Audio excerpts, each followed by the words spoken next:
Sabihin mo nga sa akin, Lisa. Anong pangalan mo? Lisa o Betsy?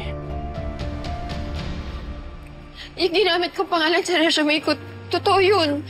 Elizabeth. Elizabeth yung totoo kong pangalan. Alam niyo yun. Ginagamit ko lang yun, Lisa, pag nagtatrabaho ko kasi yun yung nickname ko. Betsy naman, kapag sa mga kaibigan ko, kapamilya. Come on, stop lying. Nagsinungaling ka na nga sa mommy at daddy ko eh. Sabihin mo na lang, ginamit mo yung Lisa para hindi ko malaman nandito ka sa bahay ko! Oo, siguro ayoko talaga malaman mo dahil alam kong haharangin mo yung pagpasok ko dito. Ang tagal-tagal natin nag-uusap ni Melinda. Isang beses hindi mo sinabi na kaibigan mo pala si Gina. Ano ito, may bala ka ba? Kaya ka pala naging malapit sa amin. Una kay Minda, pagkatapos sa akin. Sabihin mo nga sa akin. Scam ba to? Scam mo kami? Yes, Dad. Hindi.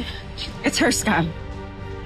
Pakakasalan ka niya, tas kukunin niya lahat ng ari-arian mo. Yan ang pagkatao ng fiancé mo! Robert, hindi. Huwag mo isipin yun.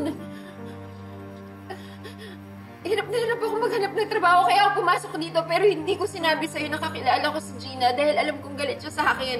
At sigurado ako sasabihin niya sa'yo na huwag ako kunin. Pero yun lang hindi ko sinabi. Lahat ng alam niyo sa akin, totoo yun. Ang dami-dami mong sinasabi, ang dami-dami yung kinikwento. Anong maniniwalaan ko? Alin doon ang totoo? Paano ako magtitiwala sa'yo? Yung nararamdaman ko sa'yo, totoo yun. Betsy, tama na. Kahit anong sabihin mo, hindi naman kami maniniwala. So can you just shut up and leave? Or gusto mo pakaladkad kita sa mga security namin? Intindihin niyo naman ako. Hirap na hirap akong humanap ng trabaho pag-uwi ko galing Amerika. Basag na basag ako sa ginawa niyo sa akin, Gina at Gerald. Wala kaming ginawa sa'yo. Hindi totoo yan. Niloko niyo ako. Anong kinalaman ni Gina at ni Gerald dito? Ha? Pinakasalan ni Gerald si Gina para sa green card. Alam ko na yun. Pero hindi mo alam, ako yung girlfriend ni Gerald. At iniwan niya ako para sa best friend ko. Inagaw ng best friend ko yung boyfriend ko!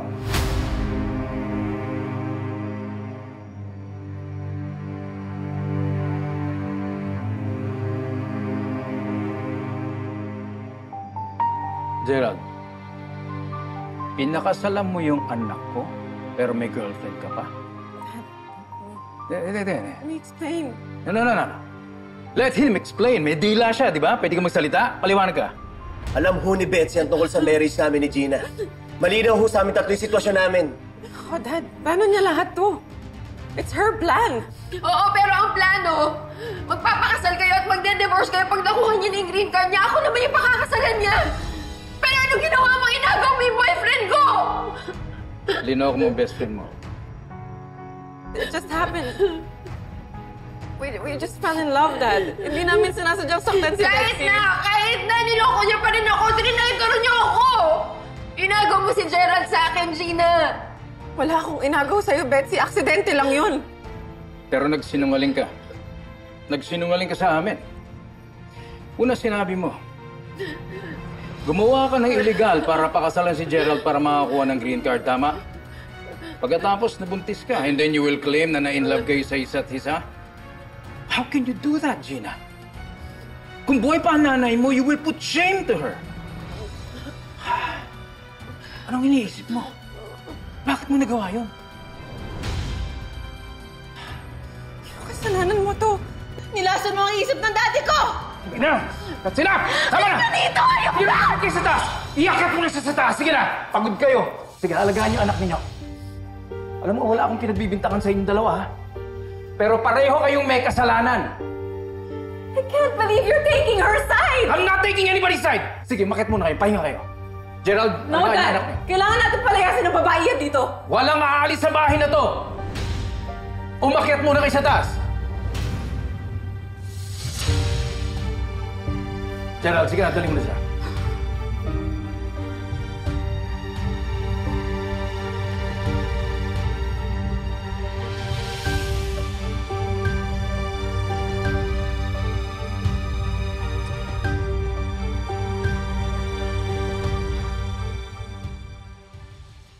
Kapal talaga ng mukha ng Betsy na yan.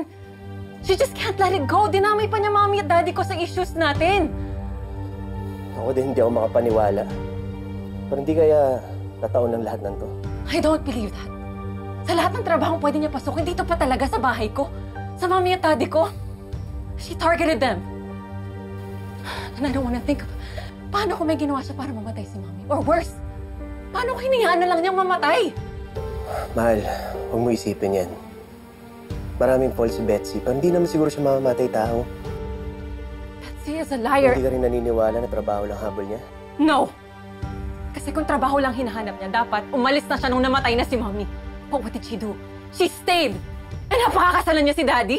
Can you imagine Betsy marrying my dad? So tingin mo hindi niya talaga mahal ang daddy mo? No! Betsy only loves herself! Gumaganti lang siya sa atin at ginagamit niya si daddy. And hindi ako papayag na masaktan ang daddy ko. Ako na lang, wag ang daddy ko.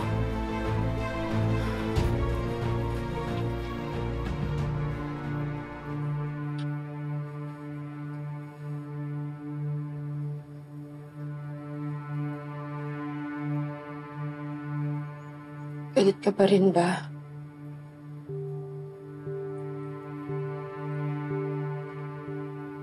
What do you think, Betsy? Or Lisa? Whatever your name is. Pinaliwanag ko naman sa'yo, di ba? Ginagamit ko yung dalawa kong pangalan. Hindi naman ako nagsinungaling dun. You know, marriage. Sayang, papakasapal man sana tayo. May relationship tayo. Sana. Bakit hindi natuloy? Marriage is built on trust. Hindi pa kita kilala. Para tayo magpapakasal, dahil mong tinago sa akin. Pangalan mo. Relationship mo kay Gina. Na ngayon yung kanyang asawa. Ano pa? Sasabihin ko naman sa'yo eh. Pero bumibuelo lang ako.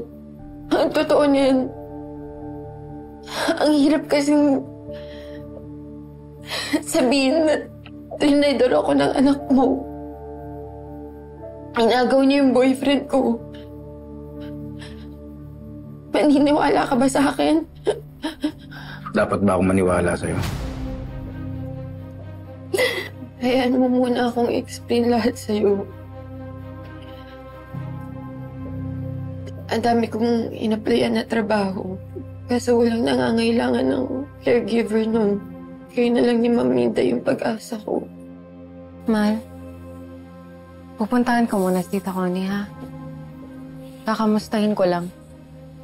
Aalamin ko rin kung anong mga nangyari dito. Tagal ni Betsy dito. Baka may hindi pa tayong alam na drama na ginawa niya.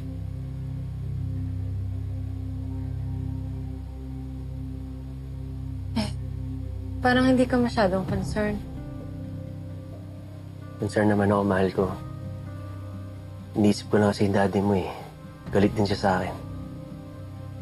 I'm sorry, kakausapin ko na lang siya. Hindi. Ako dapat makipag-usap sa kanya. Are you sure? Mas alam ko kung paano i-handle si Daddy. Yeah, sigurado ako. Kailangan patunayan sa kanya na malinis ang intensyon ko sa'yo. Na ikaw at ang baby lang natin ang pinakamahalaga sa buhay ko.